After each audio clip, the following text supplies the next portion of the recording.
Welcome back to the Paranorm Girl podcast. I am your host, Kristen. Holy cow, you guys. Do I have a good one for you today? A really juicy, memorable ghost story. I stumbled across it, actually, during my investigation into the different ghost hunting equipment, cameras, and I haven't been able to stop thinking about it. Think that's a sign from the universe to share it with everyone and get it out of my own head. Today, we are doing a spotlight episode of the still relatively unknown story of the Glassell Park haunting, aka the Polaroid ghost, aka the Ghost Rider. Spotlight episodes are hyper-focused episodes we spend looking at just one story or occurrence that I feel are above and beyond in some ways. I think the last spotlight I did was on the Lake and Heath Bentwaters UFO case, which was absolutely incredible, just jaw-dropping stuff, and not talked about nearly enough. I think the same can be said for today's story. Some of you may have been introduced to this story in the last couple of years if you watched the Surviving Death series on Netflix. But prior to that, if you had heard about it, you probably either caught it on Sightings in the early 90s or the show Fact or Faked over a decade ago. This is a story that is hard to believe at first, yet hard to deny by the time you are finished with it. We'll see how you guys are feeling on the other end. It comes with a lot of photo evidence, some of which my YouTube audience is going to get to see as we go through it, multiple witnesses, failed attempts to debunk, and the unwavering testimony of the two men at the center of it who experienced this haunting firsthand, who maintain that the phenomenon they began to document in the early 1990s was real and continues to this day. Now, before we begin, regarding that ghost hunting equipment episode, I asked during that show for folks' personal go-to tools while investigating, in return for a shout-out for you and your group, and I got a couple to share with you guys. Michael says a recorder, pen, paper, and camera work best for him. Same, Mike, same. I'm trying to keep it nice and simple over here, you know? Michael does not have a regular investigating group, but he does have a new paranormal podcast releasing in January. Look for Hangar 22 on all podcast platforms. The amazing recommendation for a DVR system to keep an eye on all y'all's cameras comes from Jason at Lost Souls Paranormal Detectives out of Knoxville, Tennessee. Jason, you already know it. You're such good people, man. I already mentioned Jason's suggestion during that episode, but it bears repeating. Think smarter, not harder. Damien, from the husband and wife team Soulmates Beyond the Veil, says other than his senses and feelings. His go-tos are the REM pod, due to so much prior intelligent interactions he's had with it, a voice recorder, because you are more likely going to capture audio over video evidence, and the spirit box. He thoroughly enjoys using this when conducting Estes sessions. Says the answers don't always make sense, but when they do, it's a holy fuck moment. I couldn't agree more, D-Boos. Thank you guys so much for your suggestions. Happy investigating!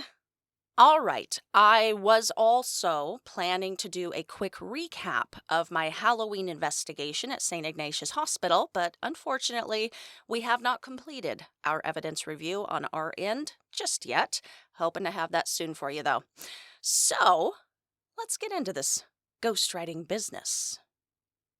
The first time John Huckert stepped foot inside John Matkowski's and soon to be his home, he felt something strange. Heavy, he says. He would ask Matkowski if his house was haunted. Matkowski would say, no, and then proceed to give examples of just how haunted it was. The roommate prior to Huckert had complained early on of an unsettling atmosphere and hearing things, strange things, like footsteps on the roof.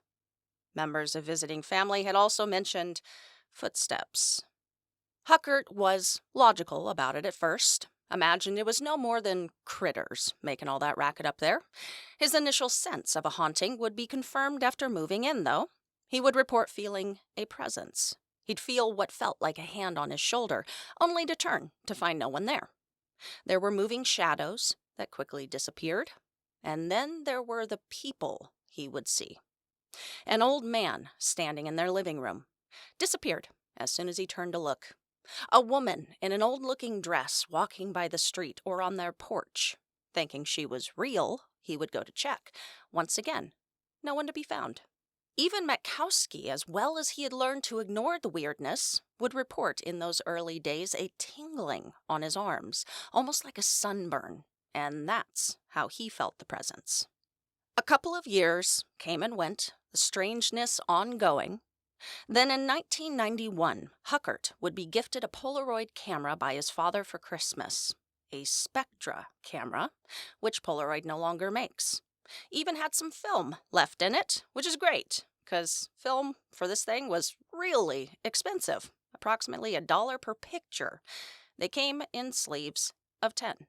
In March of the following year, Huckert says he was sitting at the dining room table working on a writing project when the bathroom door swung open, and he was overcome by an especially strong sense of something, a presence.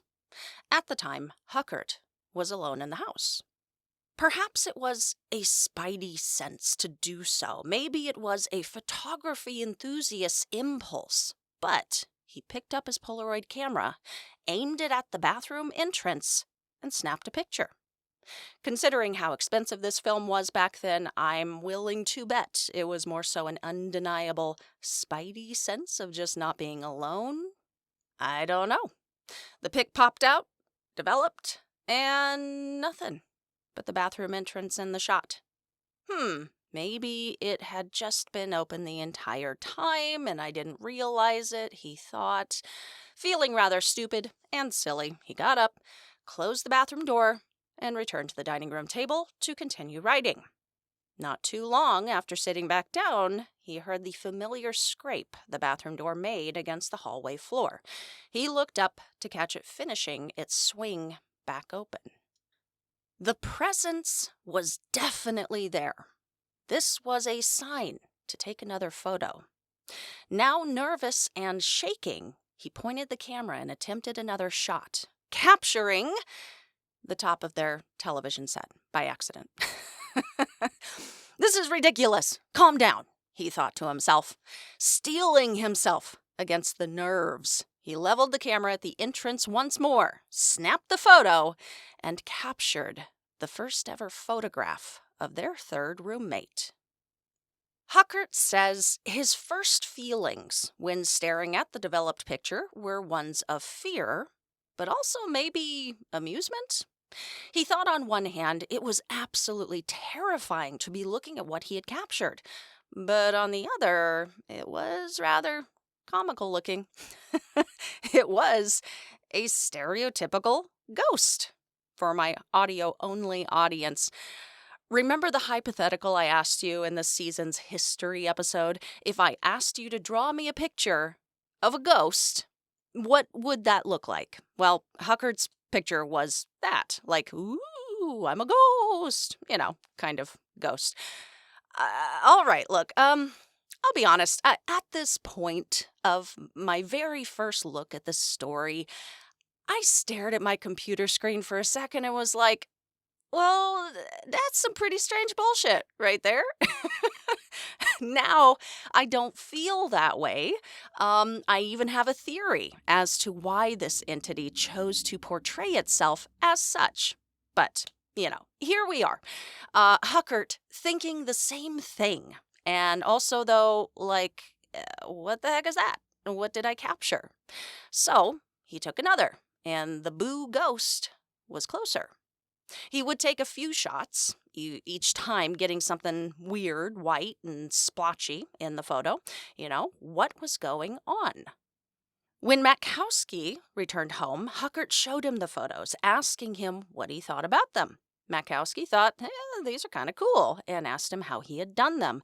And Huckert told him, I don't know, dude. I just pointed and clicked.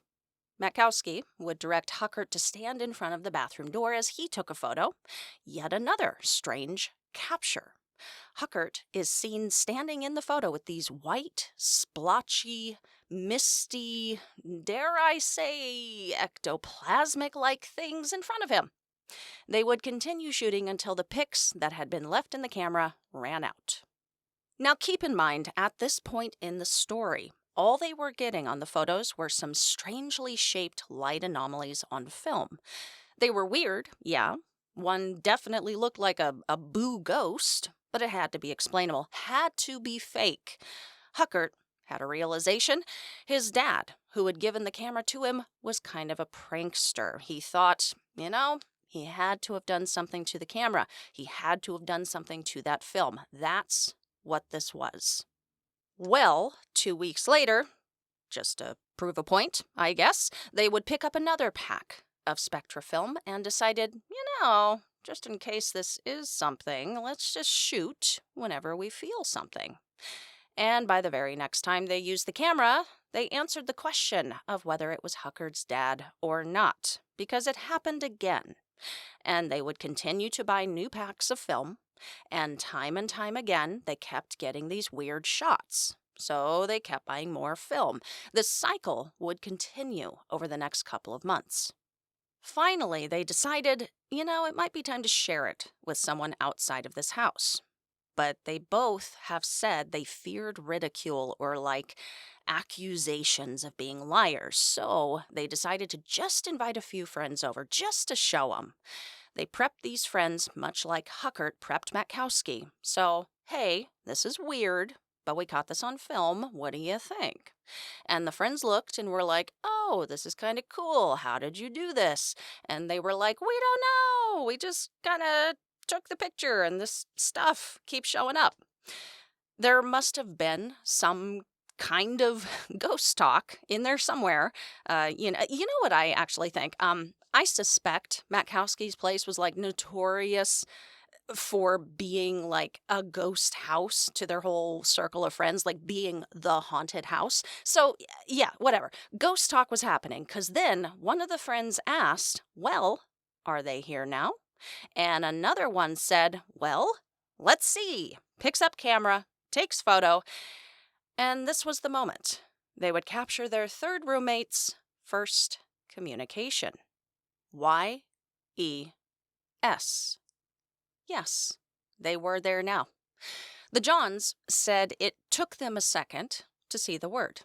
Understandable. I am going to put it up on screen now, but yeah, if you are not looking for it, you might miss it for a second. But then, bam, there it is. Clearly a word written in white, smoky pen.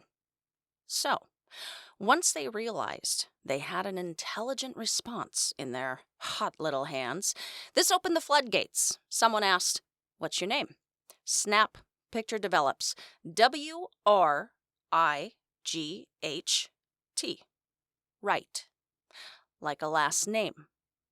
Or maybe it was a direction for someone to start auto-writing, and this whole story would be so much shorter because they would have figured it all out by now. But they assumed it was a name, and so the ghost was like, well, I guess my name is right now. Thanks, land of the living, you dum-dums. Anyway, they all went with the last name. So then someone asked, are you a good ghost or a bad ghost? Snap. Picture develops. F-R-I-E-N-D. Friend. At this point, they had 3 back-to-back, intelligent, clear communications from something they could not see unless they aimed this camera at it. The Johns said this experience changed everything. Huckert's belief in ghosts at this time was not inspiring. He thought ghosts were nothing but residual energy, like all of them, non-intelligent, just loops of film playing on a space-time movie screen. Because he's a filmmaker, so that reference does make sense. Anyway, that changed this night. They realized what they had was something special and something intelligently responding to them. Now, This new communication would continue. Not every time they snapped a photo, of course, but regularly enough, they were holding this consistent communication with the ghost of their home. Once they had the last name of Wright and had experienced enough of these communications to realize something really wacky but awesome was definitely taking place, Matkowski wanted to dig a little deeper into the mystery of who this Wright was. The Johns would visit the Los Angeles City Hall and would actually uncover a few connections. They would discover a few people named Wright in their area of Southern California, but only one guy named Wright who literally owned the whole mountain area of where their house was situated. I don't know. Don't want to put the cart before the horse or anything, but, it's probably him. I would have assumed so. All this while, them doing research on the property, continuing on with their ghost photography, they were getting communications. And all the while, and this can be documented when you look at these pictures in chronological order, but Wright was clearly honing and refining his writing skills, each time producing something just a bit more clear, a bit more refined, a bit more poetic and philosophical. And while early communications took place in English, latter communications began appearing in Latin. That's pretty educated, pretty fancy. That says to me, maybe the ghost is a lawyer, maybe a doctor. I think they have to learn Latin as well, I believe, some. For full transparency's sake of this story, the Johns would either obtain or already did own a Latin dictionary. This fact does not deter me, and I'm hoping you will see why before the story is over. But yes, they did. As we see from video documentation of the case later on, they refer to it in order to translate what Wright is trying to communicate to them. They were writers in Hollywood. They had like a whole library of books in their house. I own 2 Italian dictionaries, dudes. Does that mean I know how to speak it? No. It's nice when I need it for reference, though. All right, so an example of one of these Latin-based responses is in answer to the question, did you die in this house? This seems like a pretty regular question to ask a ghost on investigation, right? The answer, inter alia corpus delicti, meaning, among other things, a murder victim. I do wonder what the among other things means. Like, maybe he lived and did a crap ton of stuff within the house, and then he's like, but among other things, I was murdered. I don't know. I'm not sure. On another occasion, the Johns, both experiencing writer's block, needing some inspiration perhaps, posed some question to that extent and received back in English, invoke muse. They interpreted this as a nudge to overcome the block and to keep going. So, Wright had a very inspiring side, as well as a I'm from the streets, I was murdered here, son, side. Anywho, after the visit to City Hall for property records, after further contact with Wright and undeniable activity, John Matkowski wanted clarification on what was going on. He wanted some answers, an explanation. He had been watching this little show in the 90s called Sightings. Anyone familiar? I saw it. Sightings covered all kinds of paranormal, supernatural, UFO, spiritual, what have you, subjects. John must have thought they were good and thought, well, they have this investigative team. I'm going to send them some pictures, see if we can't get them out here to investigate. The Sightings people would say yes, because how can you not with that first picture of a boo ghost, right? That's just good TV right there. Anyway, they came with Carrie Gaynor, parapsychologist leading up the investigation, a skeptical special effects / photography expert named Edson Williams, a crew to the Johns home. They brought with them 4 of their own Spectra cameras and a box of fresh, factory-sealed film, marked, numbered, and logged, The sightings episode says they also had two people guarding the film, one to load and one to watch everything. Now, why have I mentioned spectra film a couple of times during this episode? Why is spectra film important to this specific story? Because it was found through gatherings and Halloween parties held at the Johns' home, where friends and acquaintances who decided to bring their own spectra cameras, but other kinds as well, only spectra was capturing this anomalous communication. Only spectra. And as I said, spectra is no longer made. They discontinued it in 2008. There was a group called the Impossible Project that partnered with Polaroid to try to start its production up again after that, but it doesn't seem like it lasted that long. Anyway, Sightings shows up with their own equipment, own film. Huckert says that every time the Sightings crew came to their house, communication via Polaroid was captured. During the episode, you can watch this happening on film. They leave the video camera running on the Polaroid, snapping a photo, dispensing the photo, and the photo developing, revealing some weird anomalies right there in real time on camera. The Sightings crew was shocked, to say the least. They would even tell the Johns off camera they rarely got anything real like this, something that was actually like real evidence. During this episode, 3 important things would happen. Sightings would contact Polaroid, like the corporation, and would speak with Howard Warzel, a photography expert who was skeptical, but kind of at a loss as to how this phenomenon was taking place. He would say after 50 years of Polaroid selling film to billions of customers, including a much higher sensitivity film than the Spectra that the Johns were using, he had never encountered anything like this.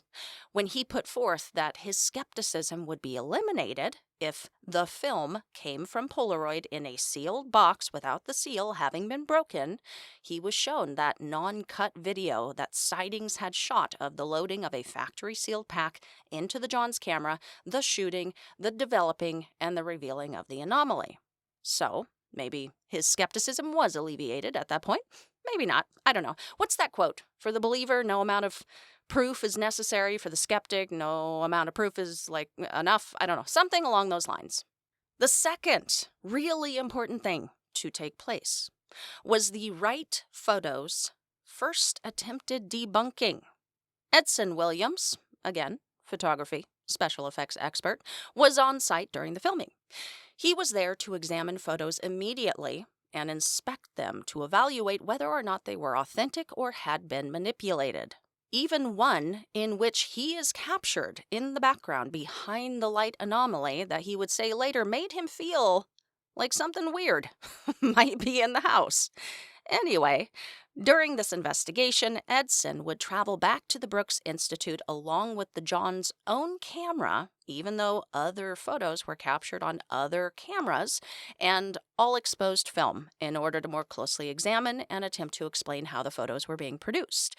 And he would come up with an explanation, a way the Johns might be perpetrating this hoax. Step 1. Shoot pieces of white cotton that have been formed into a string of letters on a blank surface with a 4x5 camera using E6 film. You are creating a transparency with nothing but the word on it. Step 2. Pre-expose the Polaroid film with that word by removing the cover sheet from the Polaroid pack, insert the transparency sheet with the cotton text they just shot, and use a flash pack or light to expose the Polaroid. Step 3. Remove that transparency with the picture of the cotton text and replace it once again with the regular cover sheet. Step 4.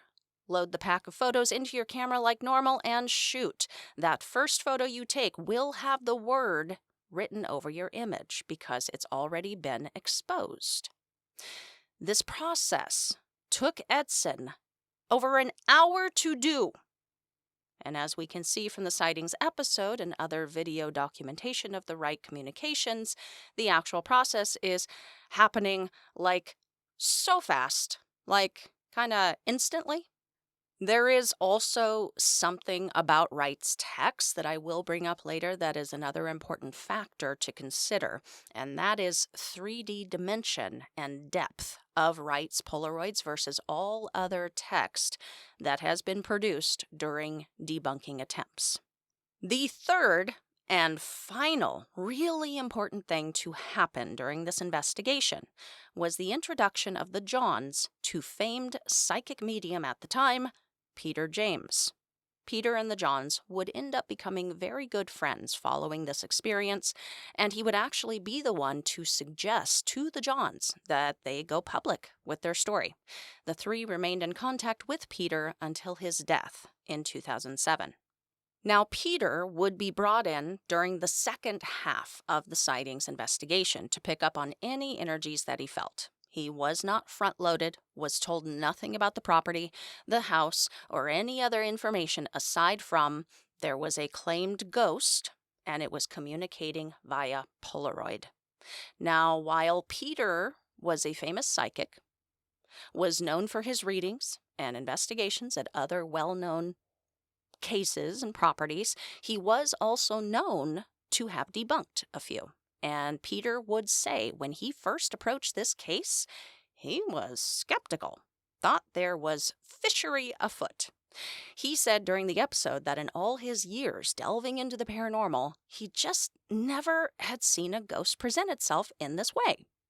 But that all things are possible. And perhaps this was just something new that he had just never encountered before. So, skeptical, on the fence. This would not last long, however. Pretty quickly into his initial walkthrough of the house, Peter picked up on strong emotions.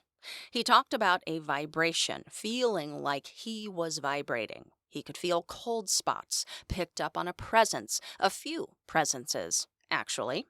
He would stop in one specific spot in front of the bathroom door entrance and say, "I feel a very strong vibration. Something is definitely coming up from the floor. I get a tingling sensation. It's also very cold here. My legs are trembling. It feels like something is coming from below and it's going through my entire body." He would describe it feeling like he was standing on a foot massager, and the feeling of energy coursing upwards through him to the ceiling. Matkowski would snap off a couple pics of Peter at this point, and lo and behold, strange ectoplasmic images appeared to surround him while standing over this spot that Peter would term the spiritual vortex. He believed that was where all of the spirits were entering and exiting. During this walkthrough, Peter would also mention several names he was picking up: Gilbert, John, Stephen, Robert, Ramon, Evelyn, Amelia.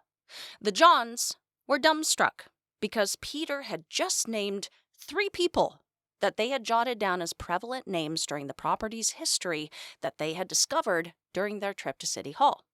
They had not told anyone, let alone Peter, any of this prior to his walkthrough. Gilbert, Robert, and Amelia were all direct hits. I can understand Robert as maybe a lucky guess, but Gilbert and Amelia? Pretty unique names, right? Peter would say, while these 3 names were those of spirits more regularly there, none of them were those of the ghost rider. Interestingly, in a later interview, Huckert would mention that they had come to feel, for whatever reason, that Wright was a male presence, and also they thought his name was John. Perhaps that is the first name of the Wright who they discovered owned the land. If so, that would mean Peter actually hit on 4 names without realizing it. On that note, though, another possible name had surfaced for Wright. A mother and daughter who were visiting at one point noticed in the Wright photo that says his name, something had been overlooked: the appearance of lettering just above where Wright is written. They thought it looked like Jake, maybe? I don't know. Could be. I see something there. I'm just not sure what that is. Now, like I said before, Peter and the Johns would actually become friends following this episode, and Peter would visit the house numerous times, always picking up on something. He would say there was a small handful of spirits who were there on the property most of the time, and a bunch who were in and out through the vortex. At one point, he picked up on the spirit of a Native American whose tribe had been local to the area and had used the land that the house now sat on as a ceremonial center. Well, later on, the Johns would decide to investigate this claim. They began to dig small test holes on the property and would discover shards of pottery that appeared to be Native American in origin. This would be examined by an archaeologist at the Southwest Museum who found the pieces valid and significant enough to warrant a much larger dig, and in all likelihood, yeah, this area could have been used for ceremonies. Another spirit he described was that of a man who had been murdered, and that could be who was buried under the house, right where the vortex was located. Peter would throw out a few things about this impression of a body and a murder a couple of times. At a Halloween party later that year, he would say, "Robert tells me he knows who is buried." So it's a little unclear to me who is actually under there or who is believed to be under there, but with all of the confirmation that the Johns received from Peter's readings, they felt certain there was indeed someone's grave beneath their feet. The reality of digging for it was just never possible. It would require moving the house, so that would never come to be. Though, when the team at the show Fact or Faked would come to investigate, they sent a couple of guys down there into the crawl space. They would discover bones there on the surface, which should tell you, right away, yeah, that's probably not what Peter is talking about. And it wasn't. It was like cow and chicken bones, I believe. If someone had been murdered and then buried to hide the body, that's not just going to be sitting on the surface like, hey, it's going to be deep, maybe in a rug. If you know, you know. The Johns need to get some sniffer dogs, is what I'm saying, and then make a TikTok about it. Ruggate 2.0. So, no body to date, no digging in the foreseeable future, but the Johns still have no doubt that someone is down there. One more of Peter's impressions that I would like to talk about is regarding the spirit of Amelia. He seemed especially focused on her and would say that she was the strongest spirit on the property. He would describe her as the longest lasting, longest existing spirit to reside there. She had the ability to wander pretty much anywhere, wasn't confined to a single spot. She was incredibly sad, and he could sense her sobbing. She only hung around because she was waiting for her husband to return. She was heartbroken that he hadn't. It was suggested that Amelia might have been the woman in the old-timey dress that Huckert had seen wandering the property so many times. And this was not just in Huckert's mind. It's reported that one day the neighbor asked Matkowski about a woman in a dress running through his backyard and asked if he had seen her too. He had not.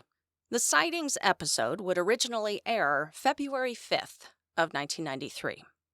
John Matkowski would later say that after all was said and done, aside from becoming friends with Peter, this experience left a bad taste in his mouth. He felt wronged and used by the sightings producers. When he originally reached out to them, it was because he was looking for answers. He sincerely wanted to figure out what was happening in his house. But as soon as sightings got what they wanted from them, nabbed their evidence, aired the program, no one reached back out to try and actually help him. No one but Peter wanted to help find answers for this mystery. That being said, let's take stock of where we are at in this story. The Johns don't understand what's going on, but something weird is happening.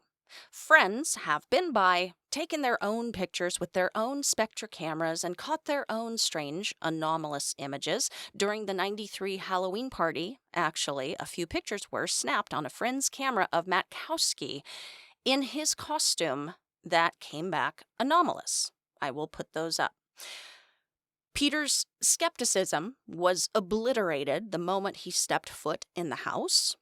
The entire team of sightings was astonished and left scratching their heads. Carrie Gaynor, who reported on the investigation, had been in the parapsychology field for 20 years, was quite familiar with the literature, said he had never seen anything like this in his experience or in the literature, that it could really only be explained in one of two ways. Either it was an example of psychokinetic powers from the Johns, who in a sense were imprinting their own thoughts onto the film, or there was a ghost who had figured out how to manipulate the camera or film to communicate.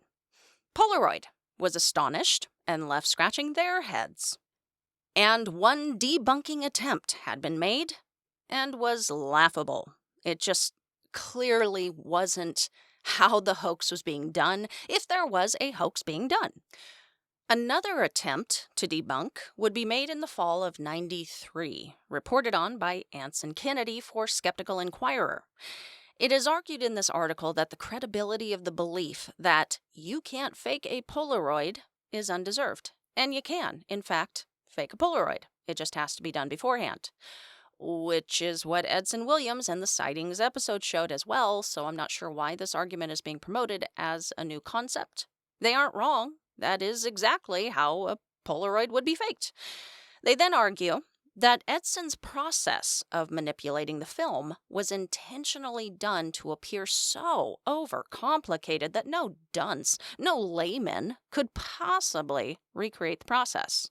And go on to write that actually, no, this process is so easy, anyone with access to a photo lab and some photographic know-how can do it. And then proceed to tell the reader this much easier process they conducted on their end that was exactly the same thing Edson had done. Create the transparency, expose the film, swap out for the cover sheet, glue up the pack so it appears to be signed, sealed, and delivered straight from Polaroid's headquarters. A new consideration they do introduce, though, is the fact this doesn't just have to be done with the top Polaroid. It can be done with different Polaroids throughout the pack to make the capture seem a little more random.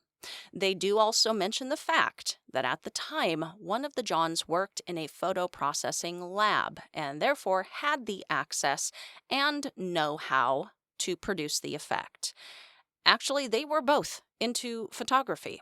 This was no secret, and probably I have to assume the Inquirer is referring to John Huckert. That may be why his father gifted him a Polaroid camera for Christmas in the first place.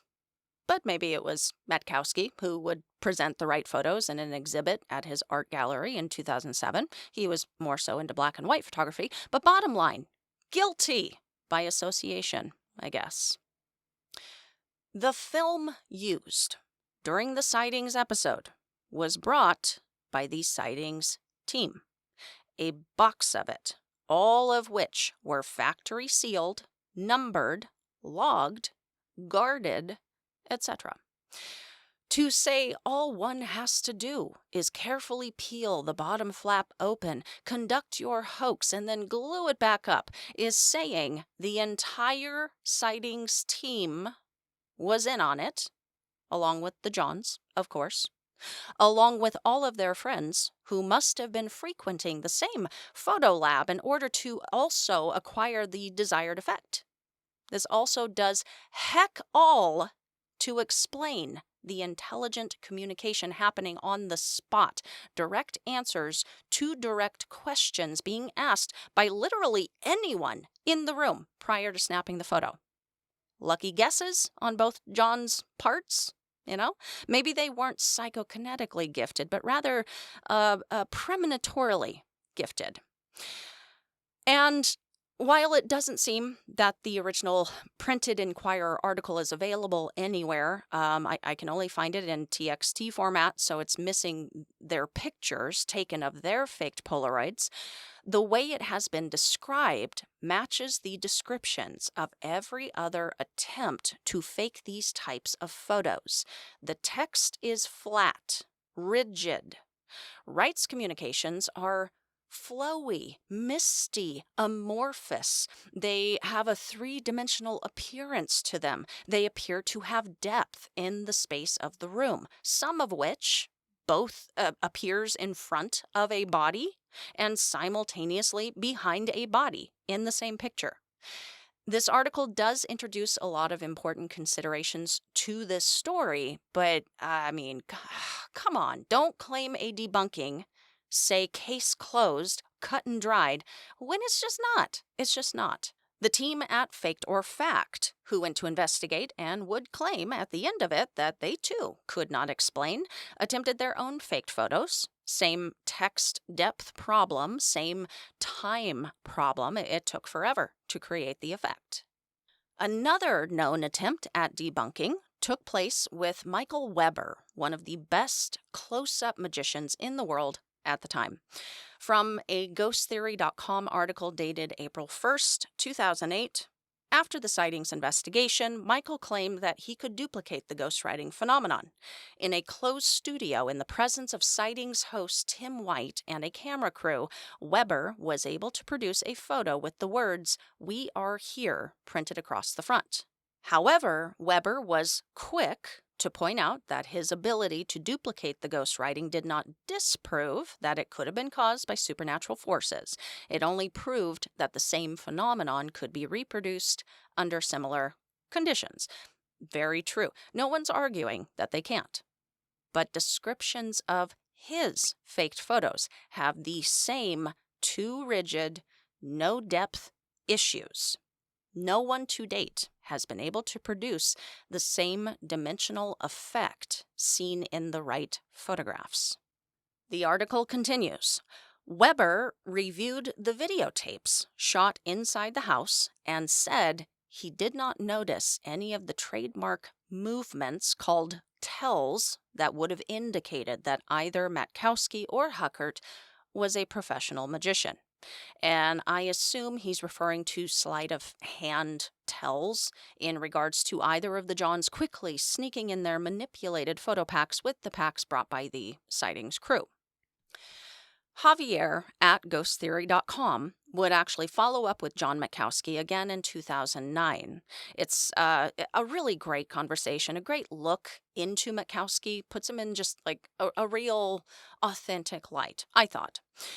He would tell Javier some new information about these years that I hadn't seen noted on any other sources. Since we're still on the skeptic argument of today's show, I will share with you something he had to say about that just really chaps my cheeks, dudes. Just chaps them real good. Keep in mind, all of these skeptics and debunkers would come out of the woodwork to immediately claim hoaxery, fakery, write up their articles, tout their technical knowledge of how it was all actually faked, etc., etc. John said none of them, save Joe Nickel, reached out to him to ask to come investigate in person. Do y'all believe that? That, my friends, is not ethical skepticism. John's quoted as saying, "I would have loved if any one of those skeptics would have come in and did their investigation." But they didn't. As for Joe Nickel, John said he only reached out to come investigate after the Skeptical Inquirer article was published, after they had already told the world that Matkowski and Huckert were hoaxers, when they hadn't even been there, seen it for themselves. So at that point, Matkowski said, no. I mean, do you blame him? I certainly don't. Matkowski also shared with Javier his belief that Wright, whoever or whatever the spirit was looking out, was a guardian of sorts. Not only had Wright communicated via Polaroid that he was there for him and Huckert when asked, "Why are you here?" he responded, "I am here for you." When asked, "Are you here for us or the house?" the response, "Genius loci," appeared. Latin for pervading or guardian spirit of a man or place. Wright implied in other photos numerous times, in one way or another, that he was there to inspire them and to watch over them. And based on some observations by Matkowski, I don't doubt it. John told Javier that on 2 separate occasions he had witnessed something having caught fire that could have ended up quite a bit more severe. One had to do with dry pine needles catching fire on the roof, and another time extension cords got too hot inside the house. He saw both times as these potentially serious fires somehow mysteriously extinguished themselves. The extension cords seemed to grow legs, move, and then fall into a container of water. Lucky break. Another time, he says that during a really bad, dark time in his life, he was dealing with personal stuff, and it sounds like he was just really struggling. I mean, we've all been there. It is the worst. Well, he had just finished a shower, gets out, and notices the word "don't" written in the fog of the mirror. He says the strange thing was that it was written backwards, as if by someone on the opposite side of the reflection. Don't. The Johns don't communicate with Wright as often, of course, without the same spectra access that they had before. One source I found said that Matkowski claimed that some communications have been established via digital formats. I have not seen any evidence of that, and most other sources say no, the literal writing communication ended with the demise of Spectra. I don't know if it was attempted again with the Impossible Project's launch. But again, I haven't a clue if their chemistry for the film was even, the same, or if it was different, or what made the original Spectra special in the story. Whatever the case, they say they know he's still around. They said that after years of living with Wright, the two have become far more philosophical about things. He has helped them carry on when they had writer's block, felt burnt out, felt like quitting. I spent my life in the arts and 10 years in Hollywood. I get it. Totally understand the need for that push. I would have loved to have had a Wright in my life. He has told them some really interesting things about himself, things we might ponder as far as being a ghost is concerned. When they asked where he goes when he's not there, he answered, flux. Neither here nor there. Just flux. Interesting. When they ask, who are you really? Tell me in words I can understand. His response? God's light. A really interesting one. Not sure what I think about it, but when they asked him what the most difficult thing was for him to do, he said, time travel. It's time travel time, baby! Shout out to my Black Cat Report boys. Everyone, go catch their 3-part episodes on Kyuchi, Tsuruhiko Kyuchi. It was bomb. Trust. So good. Joe Augustine, a friend of Huckert and Matkowski, had spent a lot of time at the house, taking notes, getting copies of the photos, and he would go on to write a book about this case and story. Seems like he took Wright's advice. The Johns had asked Wright at one time if they were ever to tell this story, put it in a book, what should they call it? Ghostwriter was the response. And that is what Augustine titled his book. Though, I feel the need to end this one on Wright's answers regarding the universe and the beyond. I just think they're perfect and beautiful. They asked him if the universe talked to him, and what did it sound like? Wright replied, listen, and you will hear. Whew, chills, dudes, chills. But my favorite answer of his thousands of answers. Yes, thousands. Did I forget to mention that part? This communication went on for years, and the Johns got thousands of communications.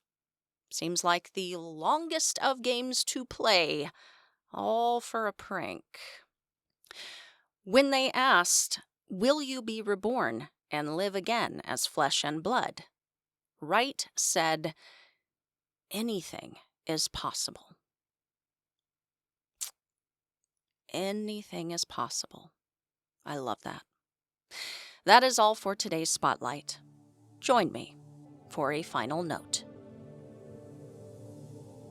I know a lot of folks are gonna come back to this whole thing being a fabrication, and that's fine. I mean, yeah, have you seen the original photo? I'll throw it back up on screen. It looks nuts. There's no denying it does. But in learning about Wright and so much more of his communications throughout the years, I kind of got more of a sense of personality as the communications became more honed in, elaborate, meaningful. I got the sense that Wright has a bit of a spunky side to him. Some of the answers over the years have been quite pointed. Some have been quite dark. A lot have been brutally honest, I personally think, to the point of being funny.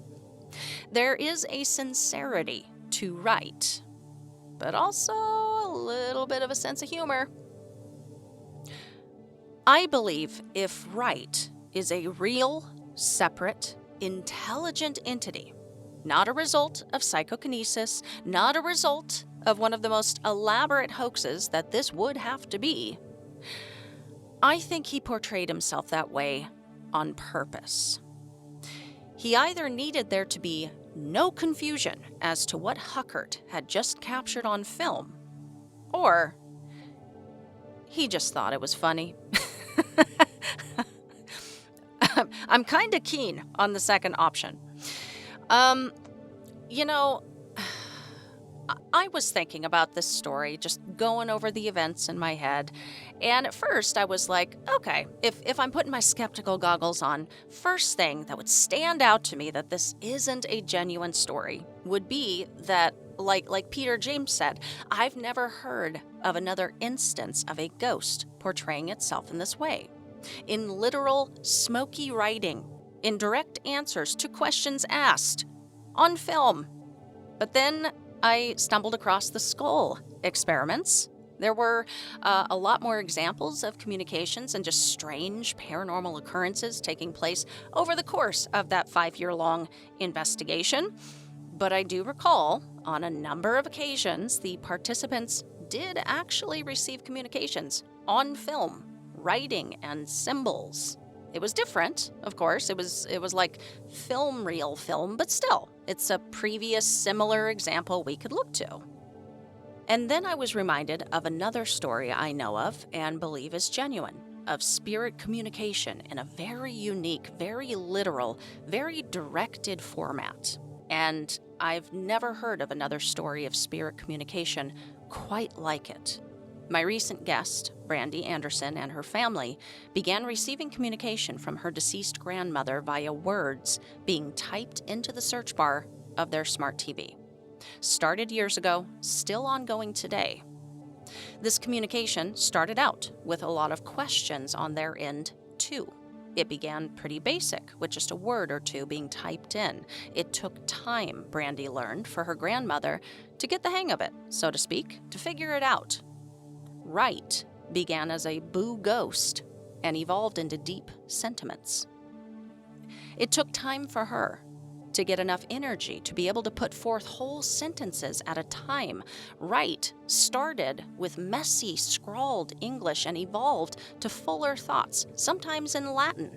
It took time for Brandy's grandmother to communicate hard-to-understand concepts of the other side, reincarnation, God, angels, dying, but she did. Her communications and descriptions developed and evolved, became more sophisticated over the years, much like Wright.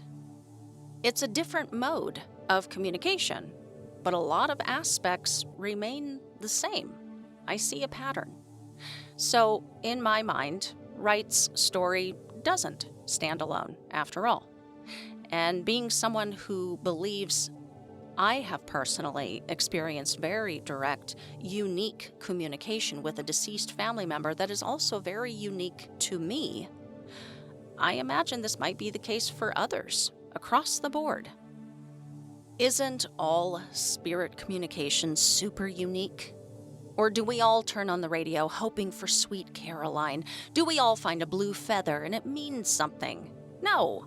We all would have different experiences because the spirit putting forth the communication is doing so in the most direct and impactful way they possibly can, in ways they are able to, but more importantly, ways in which hopefully we will actually take notice.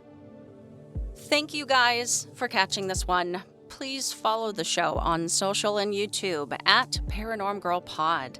If you enjoyed this one, please leave a rating and review wherever you listen. This helps me to grow the show by reaching brand new eyes and ears. Thank you so much to everyone who has done so. If you would like to show support in another really important way, recommend it to a friend you think would enjoy it as much as you do. I always check out shows recommended to me by my pals. I've found some of my own personal favorites in this way. That is a wrap for today. I hope you guys have a fabulous rest of your week. Until next time, stay safe, keep the nightlight on, and sleep with one eye open.